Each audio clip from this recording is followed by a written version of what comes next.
Hi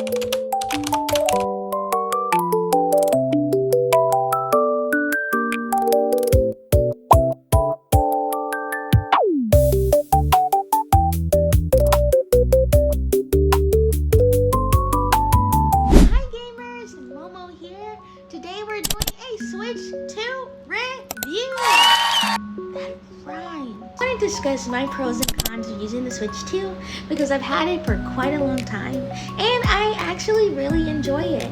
So if you don't have one and you're thinking about getting one, or if you're just like me and you just love to watch videos of electronics you do or don't have already, then you're in the right place. Today I'm just gonna go into what I like about the Switch 2 from what I don't like.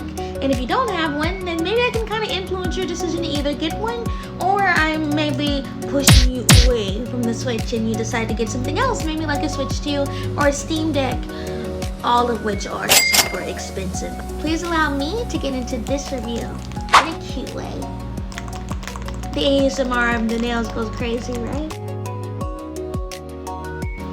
Okay, so one of the first things I actually do like about the Switch 2 is actually the display size. It's actually so huge. It's much bigger than the Switch 1, and I plan to do a comparison video of the Switch 2 versus my Switch 1 and which ones that which one I like better, and kind of the upsides of the last Switch in comparison to the new Switch. But if you're looking for a wide screen to actually be able to play your games comfortably, well, this is exactly what you need. I think the display is beautiful and it actually looks quite enjoyable, and being able to see your games on a more wider screen is something that in handheld mode, I might add, is a quite exceptional experience. The thing I would love to add is that the load time is much faster. One thing I hated was getting on the Nintendo eShop and it took so long on the Switch 1 for it to load. While on the Switch 2, it pretty much loads, okay, my internet's acting a little funny. It actually loads much faster, so you can actually sit here and click everything at a much faster rate when you're trying to shop for games. And if you're like me and you're trying to find new cheap games that are kind of brain dead to play on, it loads so much faster, and that includes the games. Like, I can definitely just open up a game right now and I can just automatically play it, and it's just fun.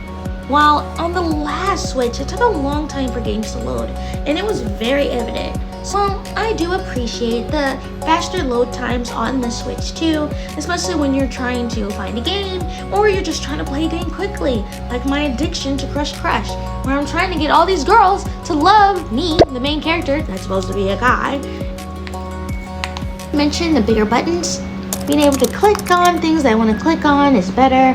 I do think having a bigger D-pad and having buttons that are much larger to press on is obviously a pro for me. I actually do have small hands, if you cannot tell. So being able to click everything that I like to click on is more helpful for me. Some people do like smaller buttons, but I actually do like big buttons. It makes everything easier to see, easier to click on. And when I'm playing aggressive games like horror games or fighting games, well, this is kind of a go-to. What about the Joy-Cons and how much easier they are to remove? I actually love this much better. It felt like I was fighting for my life to remove the Joy-Cons on the Switch 1. So being able to just boop is quite the experience. I actually really enjoy the Joy-Cons. They feel way more comfortable, and I can tell that Nintendo actually did put a lot of effort to make sure these Joy-Cons were more easier to detach and more easier to enjoy. And I do feel the difference between them, so hopefully you do too. I have heard that the Joy-Cons are just overall improved, they're better, and when I'm playing maybe a more exercise game like a Mario game, it actually does feel much better to play on Joy-Con wise. So I think that's one thing that you will notice if you get a Switch 2 is that the Joy-Cons are better. Obviously this is a given, but I love the backwards compatibility when it comes to the Switch 2. If it's not obvious enough, you can play your Switch 1 games on the Switch 2. Now for most people it's like, why would I get a Switch 2 just to play my Switch 1 games? Well, again, the improved screen, the faster load time is enough for me. The frame rate increase is enough for me. So suddenly, as time goes on and games get updates and more games are catered towards a new generation console, the old games cannot run as smooth as I've researched time and time again. As games get more updates, it makes the old device work much harder, and that is what causes lag. and a lot of that lag I cannot deal with when I'm playing a game like Overwatch. I need my game to function good, especially if I'm playing support or DPS or tank, and I cannot support my team because I'm lagging in a room and I'm running into walls. That's not good for me. And right now, I think I recently tried to play Overwatch on the Switch 1 just for funsies, and it runs terrible. Okay, the new edition of Overwatch on the Switch 2 is actually really good, and I actually really do enjoy it. Oh my god, my nails are stuck in my hair. This is why you don't touch your hair, people. You just don't. Okay.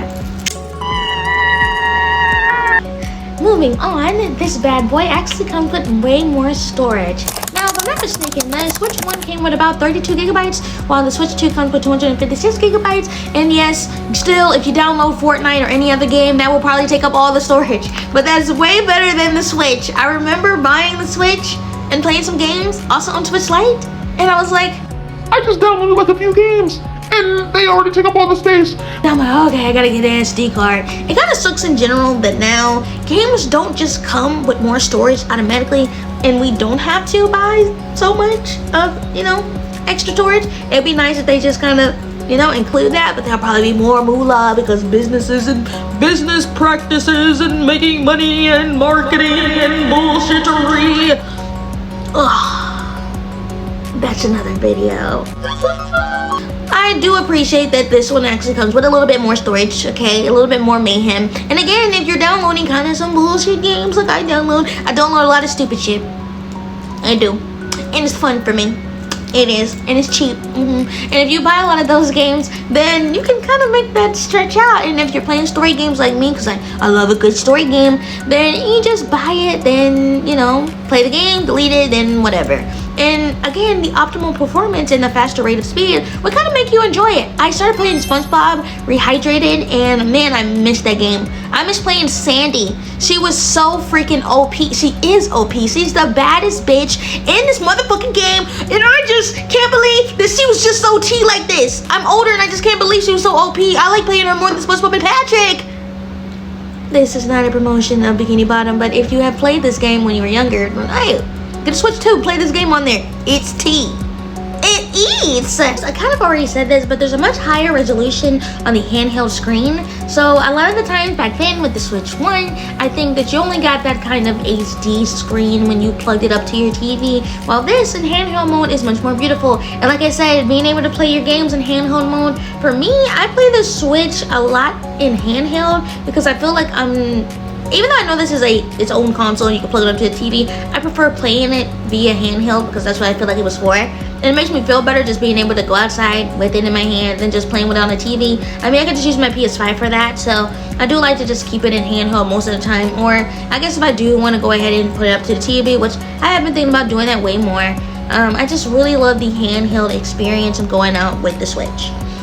Again, there's HDR support with HDR compatibility display. Actually, way more social aspects to the Switch 2 because now we have game chat, so I can totally get on game chat voice or even share play my games that are Switch 2 specific and voice chat directly through the system. Again, this is a big deal. Nintendo kind of moves very slow when it comes to things that other consoles are kind of already doing, but again, small steps for mankind, small steps for Nintendo, I suppose. But that is a big deal, being able to screen share, and you can share your gameplay while you're playing with other people. I also would like to mention the speakers. The volume is much better on the Switch. There's better speakers, improved audio, and it's just much better. I think I also forgot to mention that the Joy-Cons act like a bit of like mouses. It's super cute. I think, because again, if I'm playing Overwatch or some other game, I can just detach my Joy-Con and kind of act like it's a mouse. And you can do that even when you're going to the eShop, which I think is pretty adorable, actually. I think everything is cute. That's my problem. I'm always looking for cute things, and I need to remember, Mo, it's time to be rational, not just what is the cutest thing that's ever lived. But again, that's the cutest thing ever. It's obviously improved Wi-Fi and Bluetooth, and I have pretty good internet over here.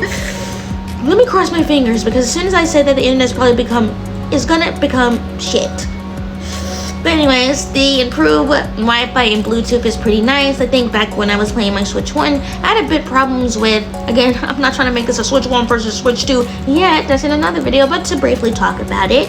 Essentially, it kind of acted funny with doing Bluetooth sometimes, but this is pretty fast. I could just pretty much connect my Hello Kitty headphones. Shout out to you, baby. And just quickly just listen and get started. So it's easy to do. Oh, I know I talked about the pros because I am a Switch 2 fanatic now. I just am. I watch a lot of videos, and hence why I'm making a video talking about my experience. But I do want to honestly talk about the cons. So what are the downsides to the Switch 2, you might add? The battery! The battery dies so freaking fast. I was playing, if I play something like Fortnite, Dead by Daylight on the Switch, and I'll look back, I'll look at the device, and I look back, and it already needs to be charged, and I was only on there for like 2 hours. It's like you constantly have to charge the Switch 2. And that happens with a lot of bigger devices. For some reason, I guess it requires way more battery capacity, but the battery life is pretty bad. I do think you have to charge it all the time, and sometimes it annoys me because I'm trying to not be attached to my charger, and I don't want to leave it on the charger because you're even killing the battery even more. So that pretty much damages the battery if you stay on it, if you connect to the wall and stay on it like, okay, it'll never die now. Well, your battery is gonna become absolute shit, girl. Your battery's cooked, sis. Another downside to the Switch is the Switch 2 is the price of the Switch 2. If you don't know, September 1st, 2026, the Switch 2 will be a whopping $499.99. And at first, the original launch of the Switch 2 was for $49.99. Now, I must be honest, I was a hater of the Switch 2. The Switch 2 was a gift. Shout out to Kobe because he's the one who actually bought me a Switch 2. And if he didn't, I don't think I would have had one. And even now, gaming has gotten so expensive. So, you know, to a person that's kind of tight on money, and we got bills, we got rent, we got food, we got a cat, a dog, pet, whatever, that's really expensive. So, you know, this price is a lot for me. And it's probably a lot for you if you are a regular human being that has bills to pay, families to feed, kids need food. This might not be the device for you if it is too expensive, but if you do save up, because saving is always good, I do think it's worth it and enjoyable if you actually play and actually enjoy Nintendo Switch games. Wait, this is a con. I'm not supposed to be advocating. This is supposed to be negativity. I'm gonna throw a little razzle-dazzle, positivity in the mixity. What? Ignore me, I don't know what I'm talking about. Another downside to the Switch 2 is, I know I mentioned the big display screen, but if you're like me and you have small hands, well, the Switch 2 is a little big. And there's a lot of other people that actually were getting a lot of hand cramps from how big the Switch is. So a lot of people do like smaller devices, which I've taken into consideration, and it's probably because they don't want to stretch out their fingertips trying to play devices. So if you're a person that doesn't really like really large devices, the Switch 2 doesn't really give handheld friendly because it barely will stick in your pocket. I guess you could put it in your bag, but again, you can't really put it in your pocket or your jacket unless you want it to fall and crack, and then you have to buy a new Switch 2. So that is another downside to that. I also want to say the accessories are ridiculously priced. If you want to buy some Joy-Cons, if you want to buy accessories, it's just crazy. And apparently, if you try to buy third-party devices for your Switch 2, you know, to avoid some prices, you kind of risk getting your Switch 2 bricked. So trying to buy a camera or a Joy-Con or whatever, trying to mod it, you kind of run the risk of getting it bricked. A lot of people's devices have been getting bricked. It's not fair, it's not cool, but it's Nintendo, and Nintendo is like, you cannot use any other device that is not Nintendo branded. It is quite unfortunate. People worry that, you know, the Joy-Cons aren't going to be as great because the Joy-Cons last time kind of got a little drifted. I hope that is not the case. I might have to follow up later if it is. And it will become a Nintendo Switch 2 hate video. One thing I had a problem with, now I don't really know if this is a thing, I guess I should have researched in case this is the case for other people. I could not use my adapter for my Switch 1 for my Switch 2. So again, kind of goes into the accessory thing, they're really strict. They want that to be like legitimate. I think Nintendo really was kind of cracking down on people trying to get like things from third-party sellers. Thing to note is a con, just to be honest, it doesn't really scream new gen console, right? Because there's not a lot of Switch 2 games, and Switch 2 games that are available, people aren't really that into. So a lot of people with a Switch 2, because they bought it because they were trying to avoid or are trying to avoid that price increase, are probably stuck playing Switch 1 games. And I believe that Nintendo mentioned that they actually were kind of going back on a lot of things, and we're going to kind of cater back to the Switch 1 audience, because a lot of people have a Switch 1 and they're pretty content with just keeping their Switch 1 instead of getting to a Switch 2, because some people are like, why would I buy a Switch 2 just to play Switch 1 games? And that's pretty valid, because if you're getting a new gen console, you want it to feel like a new gen console. But it kind of feels like for most companies, and this is including PlayStation, that it takes them quite a while to get into the new gen atmospheres. Basically, when it comes to other companies with consoles, it just takes a while for them to really set in to be a new generation console. I mean, for example, I've had a PS5, and it feels like it took so long for them to have games for the PS5, and now it really feels like it was a new gen console. But now they're talking about the PlayStation 6, like amongst ourselves, we're talking about it, and I'm just like, no, please. I feel like I'm just now truly enjoying my PS5. And Switch 2 games are just more expensive, but Nintendo in general just profits off of people's nostalgia, and so games are just ridiculously priced. And if you're buying an already expensive console just to buy more expensive games while other companies have them at a much cheaper price, that might not be for you either.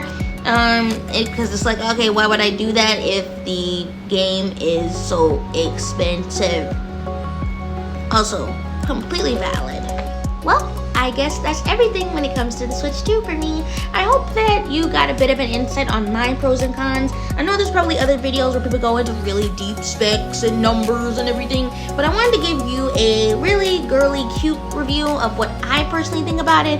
I still enjoy it, but I do love Nintendo games, and I do like the cute and cozy games that I can play on the go, and that's fun for me. And it is still technically the cheapest console, even if it is pretty expensive, because if you look at the Steam Deck and the PlayStation 5 and how all the other consoles are currently increasing, it's crazy that Nintendo is currently gonna be the cheapest console to get. We're in different times, strange times, because Nintendo is quite the greedy company. However, I hope that you enjoyed this video, you enjoyed my delivery, and if you like videos like this, then subscribe, because, well, there's more to come. I'm Momo. I love video essays, beauty, vlogs, lifestyle, in general rants. So thank you so much for watching my videos, and if you enjoyed me, please subscribe to see more of me. Thank you. Bye.